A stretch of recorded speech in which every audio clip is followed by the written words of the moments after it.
Operation सिंदूर की बात करेंगे। ऑपरेशन सिंदूर की कामयाबी के बाद सीमा पर बैठे दुश्मनों में बौखलाहट है। यही वजह है कि सरहद पर एक बार फिर पाकिस्तानी ड्रोन्स की हलचल तेज हो गई है। आखिर अचानक क्यों बढ़ी है यह आसमानी साजिश? क्या यह सिर्फ हथियारों की सप्लाई है या इसके पीछे कोई गहरी रेखी? हमारी इस खास रिपोर्ट में देखिए।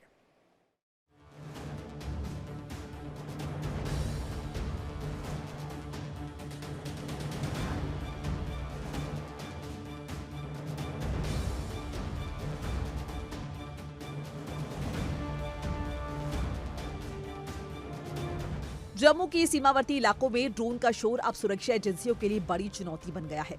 इसका पहला बड़ा मकसद है नार्को टेरर। अब दुश्मन जमीनी रास्तों के बजाय हाईटेक ड्रोन्स के जरिए हेरोइन, सिंथेटिक ड्रग्स और पिस्तौल ग्रेनेड की खेप गिरा रहा है। ये जो सबसे बड़ा कारण ये है कि एलओसी के ऊपर जो है वहाँ पे हमारी जो चौकसी है, जो हमारे जो बॉर्डर जिस हिसाब से हमने सील किए हैं, वो मुश्किलात आ रही है पाकिस्तान को यहाँ पे एक तो इन्फिल्ट्रेशन कराने के लिए और दूसरा सप्लाईज भेजने के लिए जो ऑलरेडी इन्फिल्ट्रेटेड लोग हैं। तीसरा, ड्रोन्स के ज़रिए क्या कर रहा है पाकिस्तान कि वो ड्रग्स जो है वो भेज रहा है और वो सबसे अच्छा एक उसका जो एक माध्यम मिलता है वो ड्रोन्स का है। तो ये तीन फैक्टर्स ऐसे हैं जिसकी वजह से पाकिस्तान जो है वो इनका इस्तेमाल कर रहा है।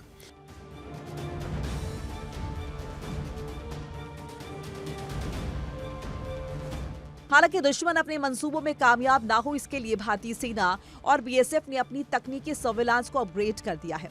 संवेदनशील इलाकों में अतिरिक्त नाकाबंदी की गई है।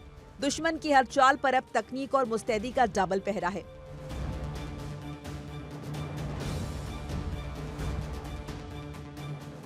इस साल की शुरुआत से ही लगातार हमने देखा कि पाकिस्तान से कई ड्रोन मूवमेंट्स हुई हैं, जिसको लेकर लगातार अब जांच की जा रही है। आपको बता दूं कि ड्रोन मूवमेंट्स जो है कई कारणों से होती है। पहला कारण, जब आतंकवादियों तक किसी तरह की सप्लाई देनी हो, चाहे वो नारकोटिक सप्लाई हो या फिर आर्म्स एंड एम्युनिशन को ड्रॉप करना हो, ऐसे में ड्रोन मूवमेंट की जाती है और ड्रोन्स के द्वारा ड्रॉपिंग की जाती है।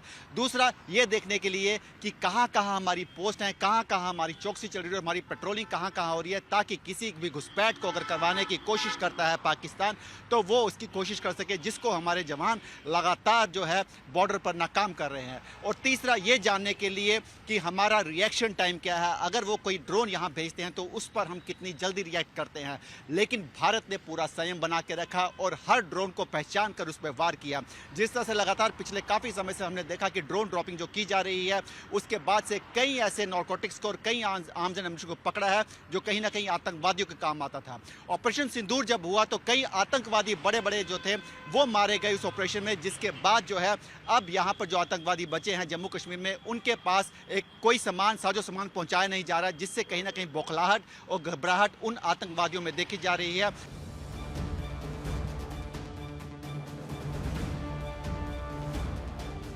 नार्कोटिक्स, हथियार और जासूसी, ड्रोन का ये ट्रिपल अटैक जम्मू की सुरक्षा के लिए गंभीर चुनौती है। अब देखना ये होगा कि सुरक्षा एजेंसियां सीमा पार से होने वाली इस आसमानी घुसपैठ पर किस तरह लगाम लगाती है।